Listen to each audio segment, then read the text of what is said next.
नमस्कार, आप देख रहे हैं हमारा खास बुलेटिन देवभूमि दिन भर। मैं हूं आपके साथ ऋतु तिवारी पोखरियाल। बुलेटिन की शुरुआत करेंगे। उत्तराखंड में सरकार ने राज्य योजना आयोग को समाप्त कर दिया है। अब सशक्त उत्तराखंड 2025 के लक्ष्य को साधने के लिए प्रदेश में नीति आयोग की तर्ज पर state institute for empowering and transforming Uttarakhand यानी कि सेतु के गठन को राज्यपाल ने मंजूरी दे दी है।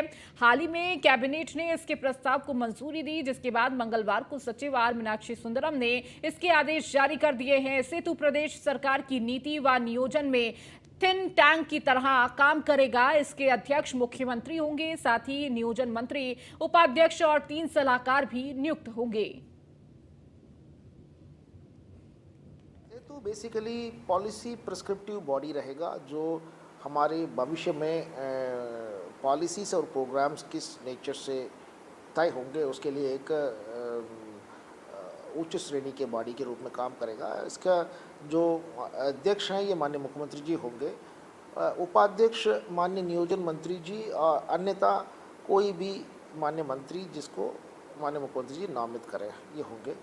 और इसके मुख्य कार्यकारी अधिकारी चीफ एग्जीक्यूटिव ऑफिसर का चयन बाज़ार से होना है और उसके साथ साथ कुछ एक्सपर्ट्स के चयन भी होना है। हम 3 उसमें केंद्र बनाए जा रहे हैं। आर्थिकी और रोजगार का एक केंद्र होगा और पब्लिक फाइनेंस।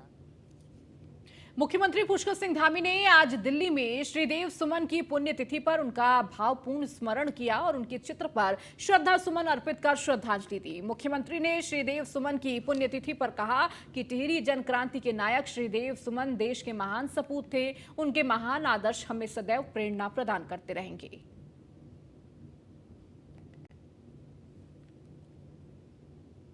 राजशाही के चंगुल से टिहरी की प्रजा को आजाद कराने वाले महान स्वतंत्रता सेनानी श्रीदेव सुमन और उनके बलिदान दिवस पर मंगलवार को उन्हें याद किया गया। जिले के जगह जगह कार्यक्रम आयोजित किए गए, जिसमें टिहरी विधायक किशोर उपाध्याय, जिलाधिकारी मयूर दीक्षित समेत अन्य लोगों ने सुमन जी की मूर्ति पर माल्यार्पण कर पुष्प अर्पित किए। साथ ही शिक्षण संस्थाओं के बच्चों द्वारा प्रभात फेरी निकाली गई और वृक्षारोपण किया गया। आपको बता दें, श्रीदेव सुमन का जन्म टिहरी जिले के चंबा विकास खंड के जौल गांव में 25 मई 1916 को हुआ था। टिहरी राजशाही के अत्याचारों से मुक्ति पाने के लिए टिहरी की जनता झटपटा रही थी। टिहरी राजशाही के खिलाफ श्रीदेव सुमन ने 84 दिनों की ऐतिहासिक भूख हड़ताल करके अपने प्राणों की आहुति दे दी थी। टिहरी राजशाही द्वारा उन्हें 35 सेर लोहे की बेड़ियां से बंदी बनाकर जेल में रखा गया था। 25 मई को मैंने वहाँ जो हमारे जेई हैं उनको मैंने निर्देशित किया है कि सुमन जी का जहाँ पर मूर्ति है उसको हम ऊपर तक कैसे ला सकें और उसको भव्य रूप कैसे दे सकें, वो मैंने उनको निर्देशित किया है। उन्होंने उसका आगे गठित किया होगा, उसको हम बनाएंगे। और ये मेरा सौभाग्य है कि जब अनशन मैंने किया था तो उस समय हमने कहा था कि श्रीदेव सुमन जी के नाम पर एक विश्वविद्यालय यहाँ होना चाहिए। तो श्रीदेव सुमन जी के नाम पर यूनिवर्सिटी हम लोगों ने बलिदान दिवस है और उसमें आप सभी जानते हैं कि उन्होंने 84 दिन तक भूखे रहकर लोगों के अधिकारों के लिए लड़ाई लड़ी थी। तो आज माननीय विधायक जी के साथ भी हमारा डिस्कशन हुआ था किस तरह से इसको और भव्य बना सकते हैं, कैसे उनको याद कर सकते हैं। तो आप देख ही रहे हैं कि बच्चों के साथ उसको मनाया जा रहा है ताकि बच्चे भी जान सके, आज की युवा पीढ़ी भी जान सके कि उन्होंने कितना हम लोगों के लिए बलिदान दिया था। तो उसमें बच्चों की रैली भी निकाली जा रही है। साथ ही एक वृहद वृक्षारोपण कार्यक्रम जो हमारा हरेला से शुरू हुआ था, जो 15 अगस्त तक चलेगा, जिसके बारे में हम प्लान कर रहे हैं कि करीबन 13 लाख पौधे लगाएंगे। उसको हम लोग धीरे धीरे करके पौधे लगाते भी जा रहे हैं और कोशिश कर रहे हैं कि हर पौधे को किसी न किसी व्यक्ति के हिसाब से उसको कनेक्ट करें। राजभवन उत्तराखंड द्वारा गोद लिए गए झाझरा गांव का निरीक्षण करने मंगलवार को राज्यपाल गुरमीत सिंह झाझरा गांव पहुंचे। इस दौरान कई विभागों के अधिकारी और क्षेत्रीय जनप्रतिनिधि मौजूद रहे। कार्यक्रम के दौरान राज्यपाल गुरमीत सिंह ने जलवायु विज्ञान धाम, पूर्व माध्यमिक विद्यालय, आंगनबाड़ी केंद्र, प्रधानमंत्री आवास कॉलोनी, आनंद वन और पंचायत भवन का निरीक्षण किया गया। इस दौरान मीडिया से बात करते हुए राज्यपाल गुरमीत सिंह ने ग्राम प्रधान और विभिन्न विभागों द्वारा किए गए कार्यों की जमकर तारीफ की है।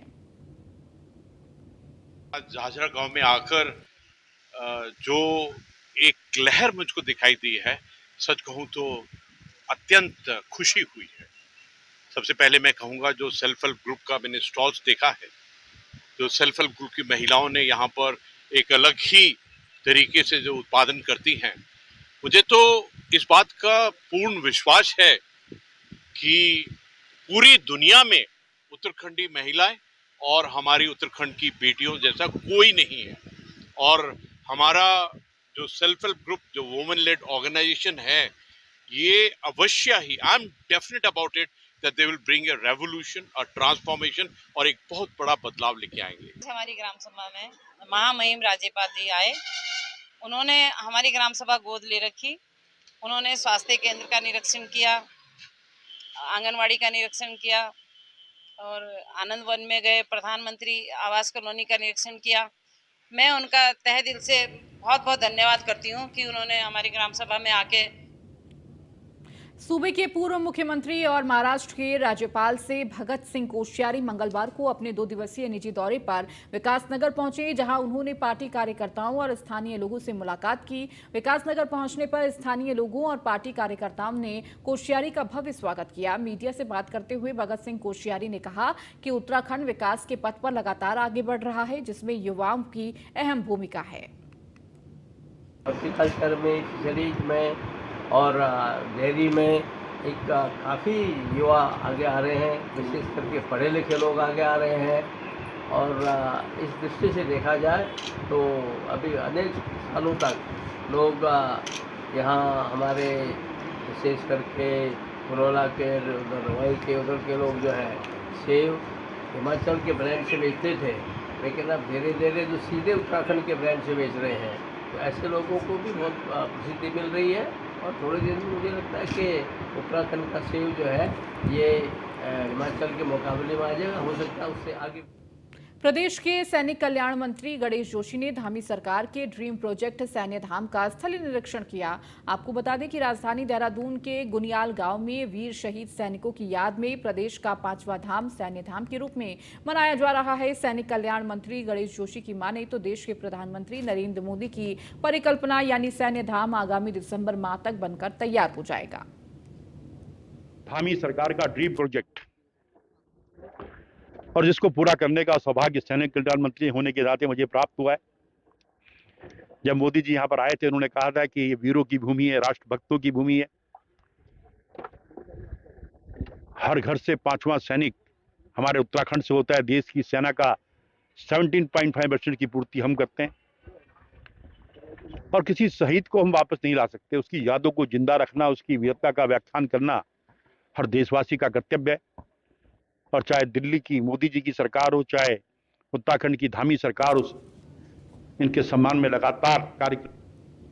अल्मोड़ा के प्रभारी मंत्री धन सिंह रावत ने जिले में आपदा सीजन को देखते हुए जिला प्रशासन और आपदा प्रबंधन विभाग की तैयारी, राहत व बचाव कार्यों की समीक्षा बैठक ली। और इस दौरान मंत्री धन सिंह रावत ने अधिकारियों को आपदा के हालात में राहत व बचाव के लिए तैयार रहने के निर्देश दिए हैं। मीडिया से बात करते हुए मंत्री धन सिंह रावत ने कहा कि अल्मोड़ा में आपदा से निपटने के लिए 20 करोड़ शासन से अवमुक्त हुए हैं। जिले में जुलाई माह तक का खाद्य में पूरी व्यवस्था है। अल्मोड़ा में जिन स्कूलों में छत टपक रही है, उन स्कूलों में मेंटेनेंस करने के लिए सरकार 2 लाख दे रही है। साथ ही जर्जर हो चुके स्कूल भवनों के छात्रों को दूसरे स्थानों पर शिफ्ट करा दिया गया है।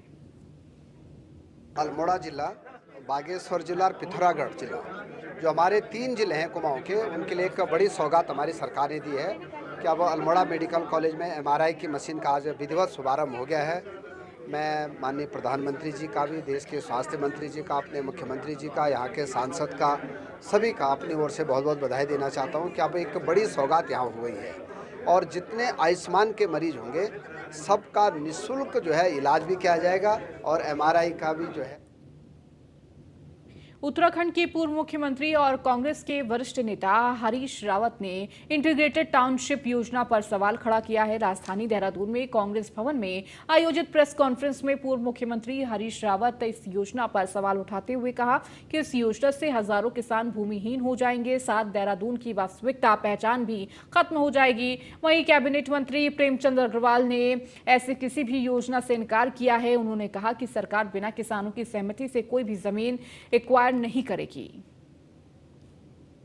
हमारे नागरी और दूसरे क्षेत्र जो गन्ना उत्पादक क्षेत्र हैं और उधर बराक फार्म में जहाँ की जमीन भूमिहीनों के लिए और दैवीय आपदा पीड़ितों के लिए और महिला उद्यमिता के लिए हमारी सरकार द्वारा पहले से निर्धारित की गई है।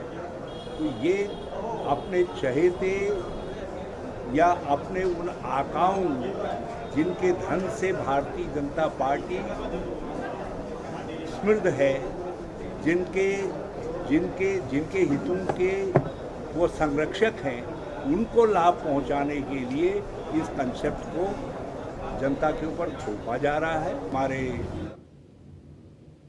उत्तराखंड में बिजली कटौती और आंख मिचौली के बीच ऊर्जा विभाग के जिम्मेदार अफसर आपस में लड़ रहे हैं। दरअसल बीते कई दिनों से राजधानी के प्रमुख झाझरा विद्युत केंद्र में लगातार आ रही दिक्कतें, विद्युत ट्रिप होने से लेकर ऊर्जा के जरूरी उपकरण भी जल जा रहे हैं और इन घटनाओं के बीच ऊर्जा विभाग के 2 प्रमुख विभागों में एमडी, जिसमें वितरण और उत्पादन शामिल है, वह आपस में लड़ रहे हैं और एक दूसरे पर इल्जाम लगा रहे हैं। इन सबसे नाराज होकर सचिव ऊर्जा आर मीनाक्षी सुंदरम ने दोनों ही एमडी को तलब कर जमकर फटकार लगाई। सचिव आर मीनाक्षी सुंदरम ने 2 टूक कहा और आप दोनों ही विभाग राज्य सरकार के विद्युत विभाग का अंग है, मिलकर काम करें और व्यवस्था दुरुस्त करें। इसके साथ ही झाझरा विद्युत केंद्र में बार बार आ रही दिक्कतों के चलते विद्युत विभाग से भी 2 दिनों के भीतर सचिव आर मीनाक्षी सुंदरम ने रिपोर्ट तलब कर ली है। आपको बताते चले कि कुछ दिनों पूर्व इस बेहद अहम विद्युत केंद्र में आग भी लग गई थी। झाझरा में काफ़ी प्रॉब्लम्स हो रहे हैं, क्योंकि वहाँ पर सेला कुई का इंडस्ट्रियल एस्टेट भी है और उसके अलावा शहर और गांव दोनों इलाके हैं। तो वहाँ पर पूरा एरिया बार बार प्रभावित हो रहा है और दोनों एजेंसीज, हमारे डिस्ट्रीब्यूशन एजेंसी और ट्रांसमिशन एजेंसी, ये एक दूसरे के ऊपर एलिगेशन लगा रहे हैं। तो दोनों एमडीज को कल तलब किया था और दोनों एमडीज को बड़े स्पष्ट शब्दों में बोला गया है कि के सामने आप दोनों विभाग इकट्ठे काम करके प्रॉब्लम को एड्रेस करेंगे, एक दूसरे के ऊपर एलिगेशन नहीं बल्कि प्रॉब्लम को एड्रेस करेंगे। इन द मीनवाइल हमने एक आदेश और किया है जो विद्युत सुरक्षा विभाग है उनको, कि आप 2 दिन में इसको एग्जामिन करते हुए। हाईकोर्ट के आदेश और मुख्यमंत्री पुष्कर सिंह धामी के निर्देश पर उत्तराखंड के कई जिलों में सरकारी संपत्तियों से अवैध अतिक्रमण को हटाने की कार्रवाई लगातार जारी है। मंगलवार को हरिद्वार जिला प्रशासन की टीम ने नेशनल हाईवे टोल प्लाजा के पास बने भुरगू आश्रम व शनिदेव मंदिर को हटाने की कार्रवाई कर भूमि राजमार्ग प्राधिकरण के सुपुर्द कर दिया।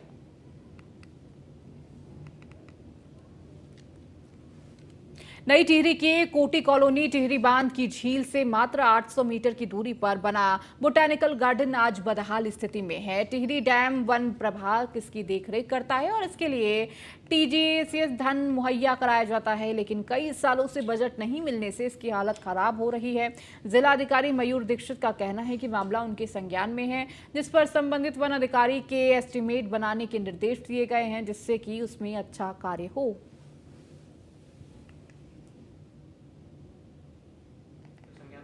उसमें जो संबंधित वन अधिकारी हैं उनको ये बताया गया है, वो एक प्रपोजल बना रहे हैं उसमें, और उसमें शीघ्र ही अच्छा कार्य किया जाएगा।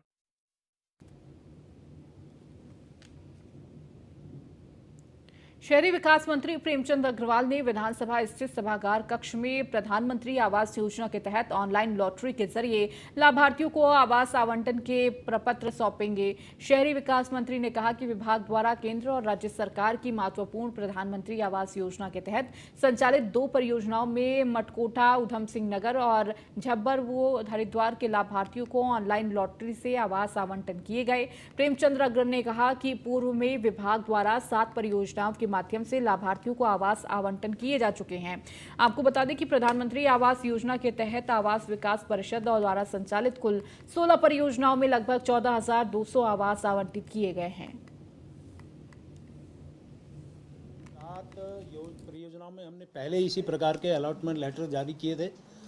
2 परियोजनाओं का, जिसमें एक हमारा मटकोटा है उधम सिंह नगर में और एक झबरपुर है हरिद्वार में। इन दोनों योजनाओं के लाभार्थियों को सांकेतिक रूप से मैंने अलॉटमेंट लेटर जारी किया है और आप समझिए कि हमारे 7 और 2 9 कुल 16 योजनाएं आवास विकास परिषद की तरफ से बनाई जा रही हैं, जिनमें कुल 14,200 आवास बनने हैं और अभी आज जो हम दे रहे हैं 536। मुख्यमंत्री पुष्कर सिंह धामी के दिल्ली दौरे के दौरान यूजीसी के चर्चा को लेकर उठ रहे सवाल पर कांग्रेस प्रवक्ता ने राज्य सरकार पर तंज कसा है। कांग्रेस की प्रदेश प्रवक्ता गरिमा दसौनी की माने तो राज्य सरकार ने मुखिया जब भी दिल्ली दरबार पहुंचते हैं यूसीसी की चर्चा गर्म होने लगती है, जबकि हकीकत ये है कि उत्तराखंड का यूसीसी वर्तमान में त्रिशंकु बन चुका है, क्योंकि ना तो केंद्र से यूसीसी लागू करने की अनुमति राज्य को मिली है, ना ही राज्य सरकार के पास यूसीसी की अंतिम रिपोर्ट आई है। ऐसे में जब रिपोर्ट ही नहीं आई है तो लागू कैसे किया जाएगा? मुख्यमंत्री पुष्कर सिंह धामी दिल्ली दरबार में जाते हैं हाजिरी लगाने, उतने बार यहां मीडिया के द्वारा एक गुब्बारा फुलाया जाता है कि वो यूसीसी पर चिंतन मंथन करने गए हैं, मंत्रणा करने गए हैं। जबकि सच्चाई ये है कि चमोली हादसे के बाद हाईकमान से अच्छी खासी फटकार लगी है। यहां उत्तराखंड भाजपा की जो इन हाउस फाइटिंग है उसमें धामी के जो भाजपा के दुश्मन हैं वो उनकी जड़ें उखाड़ने पर उतारू हो रखे हैं चमोली के करंट वाले हादसे के बाद से।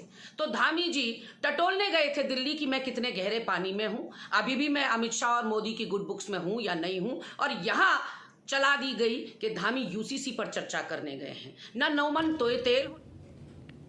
देहरादून के सब रजिस्ट्रार कार्यालय में बेनामों के साथ छेड़छाड़ और बदलने के मामले में जहां सीएम ने एसआईटी का गठन करने के लिए निर्देश दिए थे, तो वहीं जिलाधिकारी ने भी फॉरेंसिक जांच के आदेश के साथ अज्ञात आरोपियों के खिलाफ मुकदमा पंजीकृत किया गया। एसएसपी द्वारा इस मामले में एक टीम गठित कर मामले की जांच की जा रही है और आशंका जताई जा रही है कि इस तरह के मामले और अधिक हो सकते हैं। साथ ही सहारनपुर से आए दस्तावेजों को चेक करने के लिए टीम बनाई गई है। हम लोगों के द्वारा एक जो केस था उससे रिलेटेड बहुत सारे हमें लगा कि उससे रिलेटेड केस हो सकते हैं, तो हमने एक एफआईआर कराई है और उसी के क्रम में एसएसपी साहब द्वारा कमेटी बना के और जांच की जा रही है और अब आगे इन्वेस्टिगेशन चल रहा है। अभी चेक कर रहे हैं हम लोग हमारी तरफ से भी और बाकी, क्योंकि हमने जो एफआईआर की थी उसमें भी हमने लिखा है कि और भी इस तरह के केसेस हो सकते हैं, तो वो भी जो टीम है वो जांच करेगी। और हमारे भी गढ़वाल आयुक्त विनय शंकर पांडे की अध्यक्षता में मंडल मुख्यालय पौड़ी के सभागार में विभिन्न विकास योजनाओं की समीक्षा बैठक आयोजित की गई। इस बैठक में आयुक्त गढ़वाल ने अधिकारियों को निर्देश दिए हैं कि धरातल पर योजनाओं को गुणवत्ता और समय के साथ पूरा करने के लिए क्षेत्र भ्रमण कर आख्या प्रस्तुत की जाए। उन्होंने कहा कि एक सप्ताह बाद मुख्य विकास अधिकारी के साथ विकास योजनाओं को लेकर समीक्षा बैठक की जाएगी। उन्होंने कहा कि गढ़वाल मंडल के सभी मुख्य विकास अधिकारी अपने अपने जिले में चल रही योजनाओं की विभागावार समीक्षा करते हुए तैयारी के साथ बैठक में उपस्थित होना सुनिश्चित करें।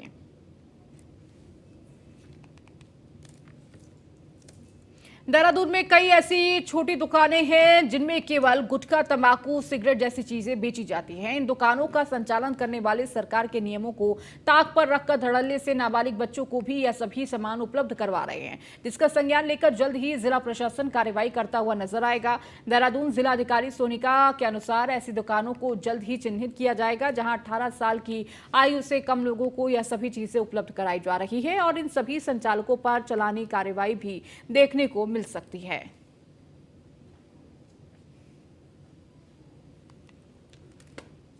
उत्तराखंड सचिवालय संघ के चुनाव के लिए भी प्रत्याशियों की जोर आजमाइश शुरू कर दी गई है। सचिवालय संघ के लगातार 3 बार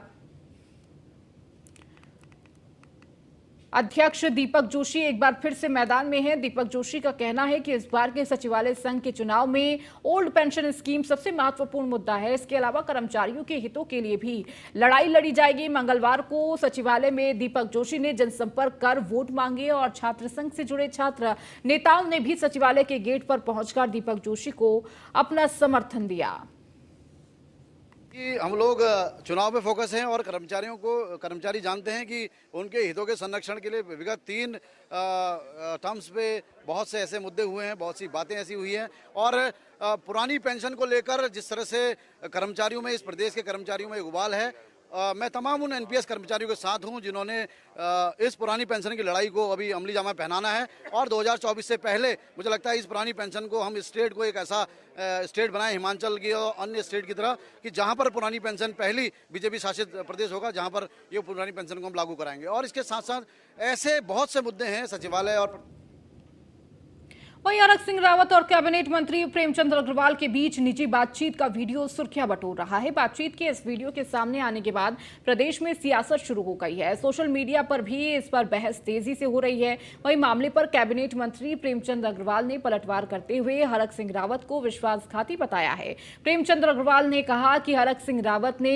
सस्ती लोकप्रियता के लिए ये काम किया है। हरक सिंह रावत का इतिहास बताता है कि वह पहले से ही स्टिंगबाजों के माहौल में रहे हैं। उन्होंने कहा कि हरक सिंह रावत विश्वास के लायक नहीं है। कैबिनेट मंत्री प्रेमचंद अग्रवाल ने उनके पुराने प्रकरणों को भी गिनाया।